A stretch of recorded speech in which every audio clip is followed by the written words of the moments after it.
Hi guys, welcome back. My name is Della, also known as Natural Ghana Girl. And today I want us to talk about, is Ghana right for you? Okay, so recently I've been doing like loads and loads of interviews with different people, and one thing that has definitely come up, it's been a bit of a theme throughout all the interviews that I've done, is that Ghana boasts of a certain type of freedom that a lot of people feel like they want, and so they want to have this experience of freedom which is something that we're not necessarily used to in the West.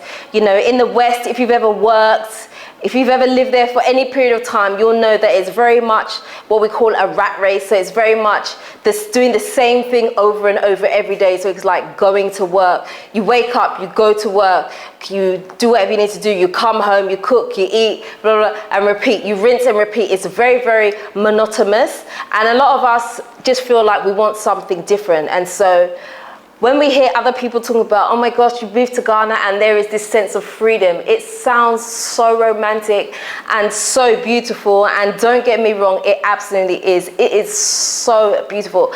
In fact, I'm using the word freedom, and I just feel like the word freedom is it's almost not enough to describe what it feels like to live here. When you have this sense of feeling of being at peace. So today I just really want to talk about, the reason I want to talk about if Ghana is right for you is because there are those of us that have mixed experiences when it comes to moving to Ghana. And if I look back through my comment section, we've got people that are like, yes, Ghana, yes, you must move to Ghana, da, da, da, da, da. And then we've got people like, I've tried that, it doesn't work. Ghana's too expensive. Ghana's this, that, and the other. Oh, Ghana's not what you think it is. There are better African countries to go to. And you know what I have to say about that? Yes, you're probably right. There are other African countries that you have to go to. The reason that Ghana is so highlighted at the moment, not just because of the whole year of return that was done. I mean, that's an element of it, but it's not just that. Ghana right now is one of the easiest countries to move to in terms of, don't necessarily speak one of the local languages. We speak English here. Ghana is a very peaceful country. There are so many benefits of Ghana. Ghana is the place right now that is becoming saturated with people that are wanting to repatriate back here. And so for that reason, it makes Ghana very appealing. But Ghana, if I'm being real, is not for everybody. Yeah, you heard me right. Ghana is not necessarily right for everybody, okay? I believe truly, truly in my heart of hearts that Ghana needs a particular type of person at this moment. I feel like, and I'm not saying this as 100% categorically, it has to be this or it's not, it doesn't work. I'm not saying that. But to be here, I feel like you have to be the kind of person that's entrepreneurial. Because if you're relying on a job, if you're relying on one thing in order to be able to make it here, you could end up being very disappointed. You have to be prepared when you come here to be doing multiple things. And I know I've touched on this before, but I'm here to say it again. You have to be here to do multiple things. You have to be here and ready to go through the fire. You have to be here to stretch yourself as a person. Otherwise, it gets very, very hard.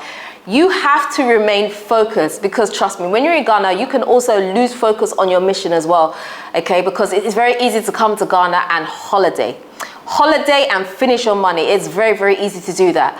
But if you know you're the type of person that can focus, you're entrepreneurial and you're ready to put in the work, you can make Ghana absolutely amazing. And that's not me saying that, oh, you know, that Ghana's not expensive. It is.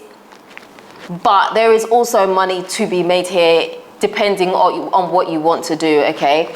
So in my comment section where, you know, I've had some very interesting comments. I was reading some comments this morning when I woke up in regards to my latest interview that I did. And as I was going through the comments, just a lot was coming to my mind, which is the reason why I decided to do this video today. You know, somebody in the comments actually commented under somebody else's comment and they were like, look, in fact, if I could find the comment, I'll put it on screen. The original person basically said that Ghana is overhyped, there's bad roads, there's this, there's that, it's expensive, and da-da-da-da-da. And then someone else commented underneath it, and the person said, if you are trying to dissuade people from coming to Ghana, as a Ghanaian myself, I am all for it. And that just made me pause for a minute because I was like, wow, that's really deep. It is expensive and it's getting more and more expensive to move here. But there are benefits to moving here as well, which you have to kind of be able to offset. There are other African countries that you can absolutely move to which are cheaper. They will not be on the level that Ghana is. So I think before you decide to necessarily move to any African country, you have to know yourself. And I think that's one of the most important things that people don't necessarily look at. They don't think about the type of person that they are and what they can handle and what they can't handle. You know, we all have strengths, we all have weaknesses, we all have different things. And the country that you choose has to be able to be in line with those things in order for it to work for you. You know, like I say, whenever you move into Ghana, there are going to be trials and there's going to be tribulations. Trust me, because not every day here is fantastic. Yes, the sun is out and it looks brilliant and it's nice and all that.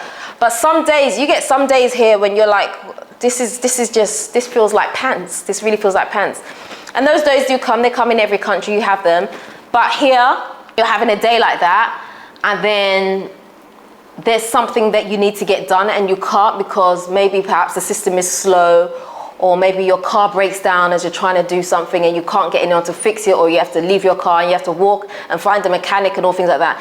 It makes it just feel horrible. That's what it is. So that's what I'm saying. You need to know yourself. Like, you need to be as prepared as you possibly can before you move to Ghana. And I'm not just talking about financially. I'm talking in terms of networking with the right people, knowing who's going to be your support system, because when you're here you definitely need people to support you.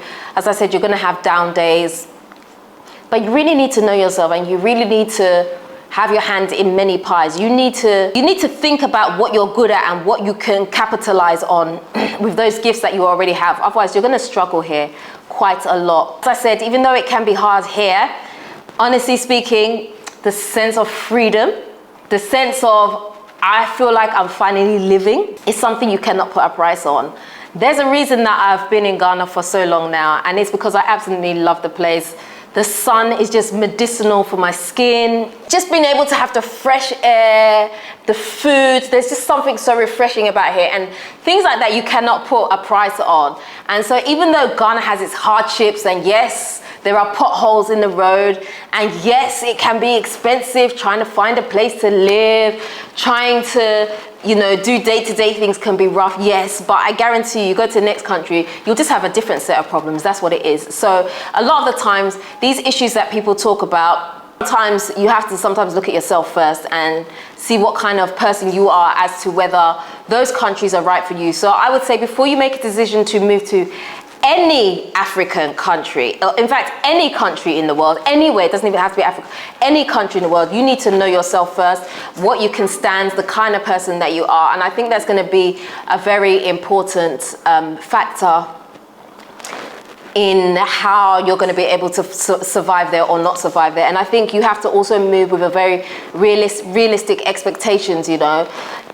If you're coming here and your budget for the month is going to be $1,000, perhaps Accra is not for you, because Accra, to live on $1,000, I mean, you can, don't get me wrong, you can, but you have to understand that you're not going to get a 3-bedroom house in East Legon and be able to do all your food shopping with that $1,000. It's going to be really tight, unless you're the type of person that doesn't mind, that doesn't necessarily mind, you know, not having everything up to standard, how you're perhaps used to, or, you know, that kind of thing. You know what I'm trying to say without me saying, you know what I'm trying to say, right?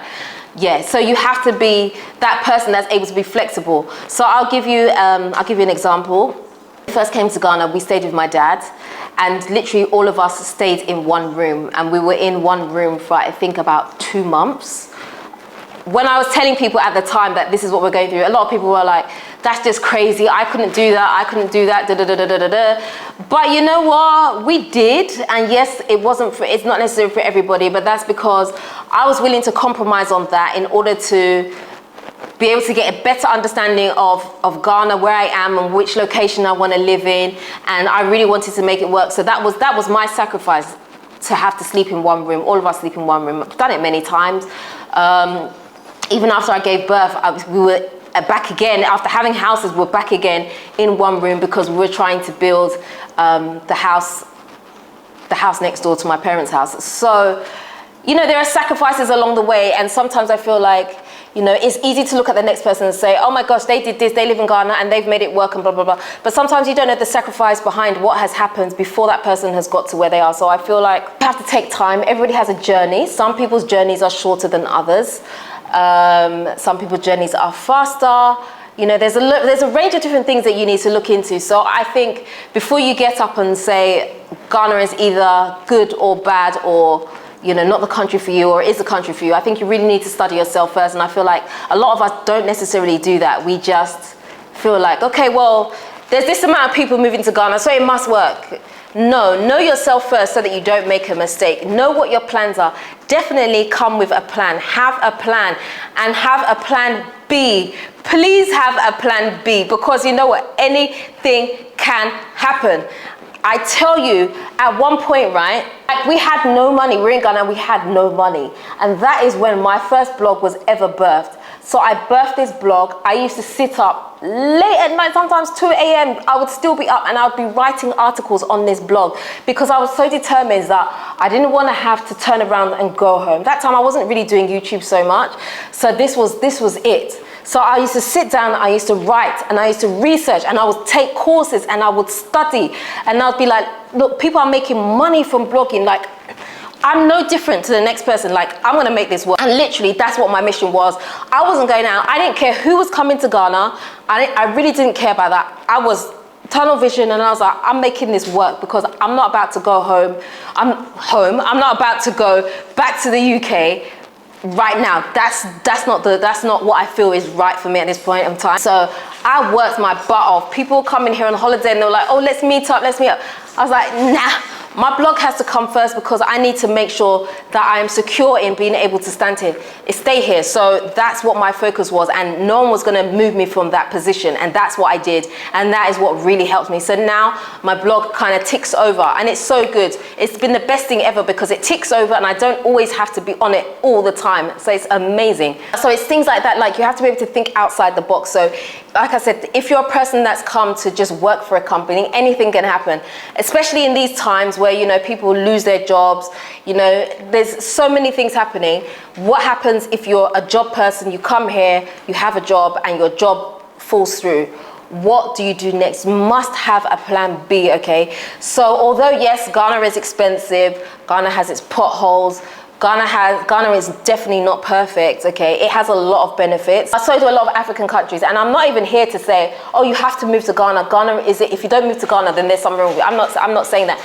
I just want to be able to give you guys the real deal about living here, the hardcore truth about living here. I would never want to stand here and deceive you guys and say that, oh yeah, Ghana's perfect, because it absolutely is not. Ghana gets tough sometimes, and every time it gets tough, you have to be ready to pivot. So just bear that in mind, okay? So I really just wanted to do this video to just kind of touch on that, because I don't know, today I was just reminiscing. I was just kind of like being a bit thoughtful. So I was just thinking about the interviews that I've done, and the common theme that has come up with that whole sense of freedom, and the reason as to why a lot of people want to stay and don't want to go back. And also just seeing the comments from the video as well, I just felt that I had to kind of turn on the camera and sort of speak about it. So that's what I've done basically, okay? So I hope you guys have been able to understand and take what I'm saying in the spirit in which I am trying to deliver it, okay? I'm just trying to give a balanced opinion from a perspective of having been there and been through things myself. So I hope you guys are better informed. I'll be interested to hear in the comment section though what you guys think. I know a lot of you think that Ghana's it's just too much. I'd be interested to hear what country you guys think would be a better country, if you can say that, or what country you guys have considered moving to aside from Ghana. Let me know in the comment section anyway. But yeah, that's the end of today's video, guys. I hope you've enjoyed it. If you haven't already subscribed, please do me a favor, hit the subscribe button for me and the notification bell. Don't forget to also like, comment and share this video. Until next time, I am out. Nuti Vafa.